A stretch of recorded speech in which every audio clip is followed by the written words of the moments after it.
Tiffin ক্যারিয়ারের 4টি প্যাকেটে বিপুল পরিমাণে নিষিদ্ধ মাদক পাচারের ছক ভেস্তে দিল মালদা টাউন স্টেশনের জিআরপি। ডাউন কাটিহার হাওড়া এক্সপ্রেসে জেনারেল কামরায় তল্লাশি অভিযান চালিয়ে প্রায় 10 কোটি টাকার ব্রাউন সুগার সহ গ্রেপ্তার করল এক পাচারকারীকে।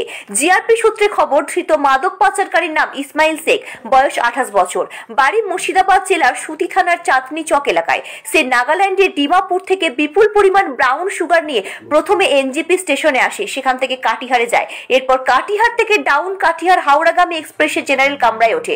কলকাতা এসটিএফ মারফত জিআরপি এই খবর পেয়ে রবিবার রাতে মালদা টাউন স্টেশনে ফাঁদ পাতে। Down Katihar Howrah express train Malda town স্টেশনে পৌঁছাতেই সাদা পোশাকের জিআরপি ট্রেনে তল্লাশি অভিযান শুরু করে। ওই সময় ট্রেনে জেনারেল কামরা সিটের নিচে এক কোনায় রাখা একটি টিফিন ক্যারিয়ার উদ্ধার করে। টিফিন ক্যারিয়ার খুলতেই তা থেকে উদ্ধার হয় 4টি প্লাস্টিকের ব্যাগ। সেই ব্যাগেই মেলে 2 কেজি 800 গ্রাম ব্রাউন সুগার, যার আনুমানিক বাজার মূল্য 10 কোটি টাকার কিছু বেশি। এই ঘটনায় জিআরপি ইসমাইল শেখ নামে মুর্শিদাবাদ জেলার এক মাদক পাচারকারীকে গ্রেপ্তার করে এবং সোমবার ধৃতকে 7 দিনের হেফাজত চেয়ে পেশ করে মালদা জেলা আদালতে। মালদা থেকে বিশ্বজিৎ মণ্ডলের রিপোর্ট। গতকালকে রাত্রিবেলা আমাদের কাছে একটা খবর আসে যে হাওড়া কাটিহার থেকে হাওড়া যাওয়ার ট্রেনে একজন লোক আসতেছে, ওর কাছে প্রচুর পরিমাণে ব্রাউন সুগার আছে। ওই খবরটা আমাদেরকে শেয়ার করছিল, কলকাতা স্টেফ থেকেও শেয়ার করছিল। তো ওই খবরটাকে আমরা ওকে ওয়ার্কআউট করতে গেলাম। তো ওই ট্রেন মালদাতে ঢোকার পরে আমরা একটা ব্যক্তিকে আটক করি। ওর কাছে একটা ব্যাগের মধ্যে 5 প্যাকেট ব্রাউন সুগার ছিল। মোট 2 কেজি 100 গ্রাম মতো মোট ব্রাউন সুগার ছিল। ওটাকে আমরা সিজ করেছি আর লোকটাকে আটক করেছি। কত টাকা? মার্কেট ভ্যালু যেটুকু আমাদেরকে খবর দিল, এটা 10 কোটি থেকে একটু বেশি হবে। 2 কেজি 100 গ্রাম মতো আছে।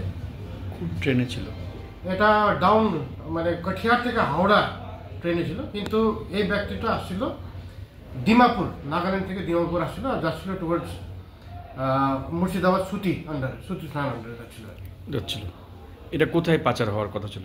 এটা ওই ফারাক্কা সাইডে, মানে ফারাক্কা মুর্শিদাবাদ সাইডে পাচার। আর এই কোথা থেকে এটা সংগ্রহ করেছিল? এ বলছে ডিমাপুর, নাগাল্যান্ড থেকে সংগ্রহ করে নিয়ে আসছিল আর কি। আচ্ছা, নাগাল্যান্ড থেকে নিয়ে আসছিল। নাগাল্যান্ড থেকে নিয়ে আসছিল, ডিমাপুর থেকে নিয়ে আসছিল। এর বাড়ি হচ্ছে ইসমাইল শেখ আছে, এর বাড়ি হচ্ছে সুতি থানা আন্ডারে পড়ছে, সুতি থানা, মুর্শিদাবাদ জেলা। আর এই ক্যারি করতে কোথায় গেছিল? নাগাল্যান্ড গেছিল আর কি, ওখান থেকে নিয়ে আসছিল। কম্পার্টমেন্টে ছিল আগে। হ্যাঁ, জেনারেল কম্পার্টমেন্ট, জেনারেল বগির মধ্যেই ছিল। আচ্ছা, জেনারেল বগি থেকে নাম ছিল, তখন আমরা আটক করি আর কি। কিভাবে পেলেন, মানে কোথায় ছিল এতগুলো জিনিস? একটা ব্যাগের মধ্যে একটা পিঙ্ক কালারের ব্যাগ ছিল, ব্যাগের ভিতরে রাখা ছিল আর কি। কোনো না, ব্যাগের মধ্যে ছিল, হ্যান্ডব্যাগের মধ্যে ছিল। হ্যান্ডব্যাগের মধ্যে।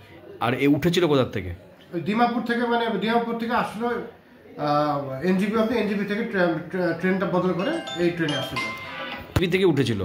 এনজিপি ডিমাপুর থেকে এনজিপি অব্দি একটা ট্রেনে আসছে, এনজিপি থেকে আবার কাঠিয়ার আরেকটা ট্রেনে আসছে, ওখান থেকে আবার এই হাওড়া কাঠিয়ার ট্রেনে।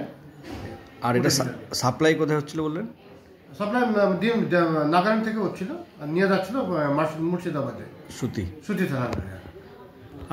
আমরা আজকে কোর্টে ফরওয়ার্ড করছি আর 7 দিনের জন্য রিমান্ড নেব। হ্যাঁ, মানে এটা সব আসছে বাইরে থেকে আসছে আর কি, সব বাইরের স্টেট থেকে আসছে, এদিকে মানে নর্থ ইস্ট থেকে আসছে। এগুলো দেখা যাচ্ছে আর কি। এটা আমরা ওয়ার্ক আউট করছি কীভাবে স্টপ করা যায়।